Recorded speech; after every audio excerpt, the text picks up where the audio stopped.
Hello दोस्तों, नमस्ते, प्रणाम। आप लोग कैसे हैं? मुझे उम्मीद है आप लोग अच्छे ही होंगे। हम भी अच्छे हैं।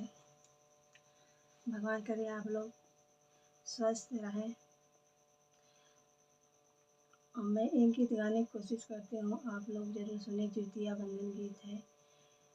देखिए, एक औरत एक बच्चे के लिए क्या करना चाहती है, ज़रूर सुने गीत को।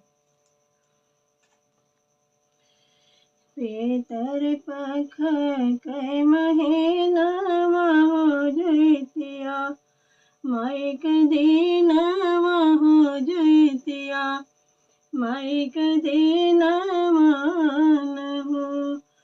मोरी सासो हमारा जियरा हर साला हो जुतिया, हम पूजब हो। मोरी सासो हमारा तजरा हर साल हो जुतिया, हम पूजब हो। बोलियत बोले लुबाऊ हरि हो बोले ही, नाही जाना हो बोले ही, नाही जाना हो।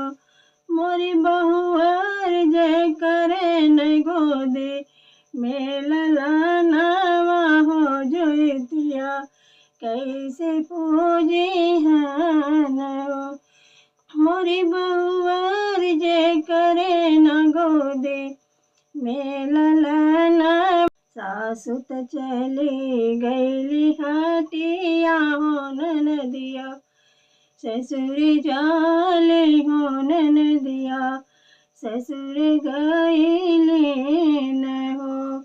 मोरी बहुआर हान लेली बाजा रल के बाड़िया हो अंगनवा, जुतिया पूजन हो। मोरी बहुआर हान लेली बाजा रल के बाड़िया हो अंगनवा, जुतिया पूजन हो।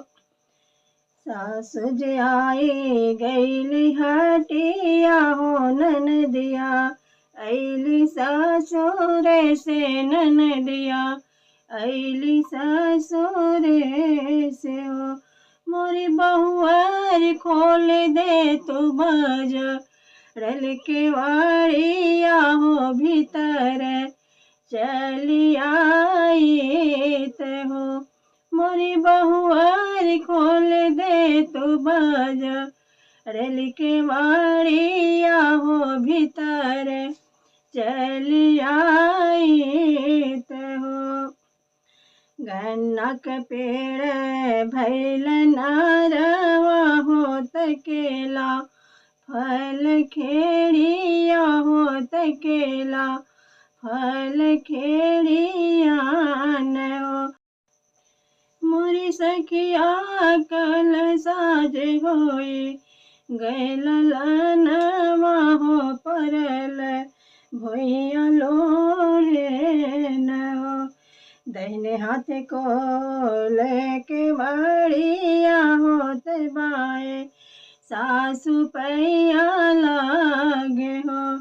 दहिने हाथ खोले लेके बड़िया होत सासु पैया लागेल हो। मोरी सासु मैया जे देह ले ललनवा हो चलब जुतिया पूजन हो। मोरी सासु मैया जे देह ले ललनवा हो चलब जुतिया पूजन हो। धन्यवाद। गाना कैसा लगा जरूर बताइए।